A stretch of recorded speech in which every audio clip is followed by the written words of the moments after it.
কড়াইশুঁটির কচুরি করছি।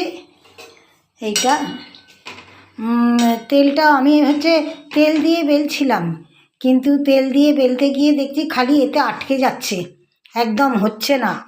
সেই জন্যে তেল দিয়ে বেললাম না, ওই একটুখানি আটা দিয়ে বেললাম। ওই আটা দিয়ে বেলেছি বলে মনে হয় এটা আটার গুঁড়িটা পড়েছে বলে কালো হয়ে গেছে। আমার বর খেতে বসেছে, ওকে খেতে দিয়ে দিয়েছি। আমি তরকারি আলুর দম করবো বললাম, ও বলে না আলুর দম খাবো না, ও তো আলু বিশেষ খায় না, বলে না আলুর দম খাবো না।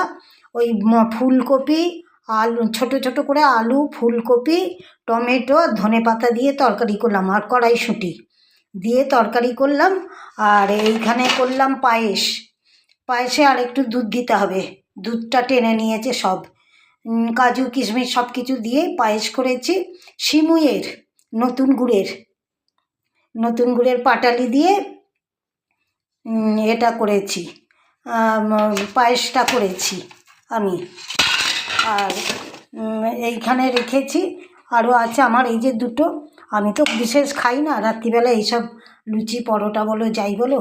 এখন এই যে আটা এত মাখা পড়ে আছে, এইখানে এখনও কড়াইশুঁটির পুর এত পড়ে আছে, ওর তুলে রেখে দেবো, আবার কালকে করব।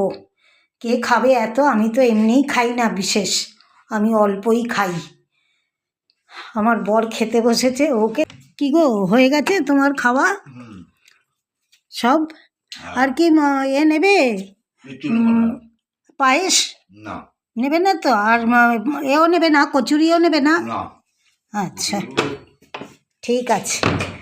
আমার বর খেতে বসেছে, ও কচুরি টচুরি আর কিচ্ছু নেবে না বলল, তবু জিজ্ঞেস করলাম।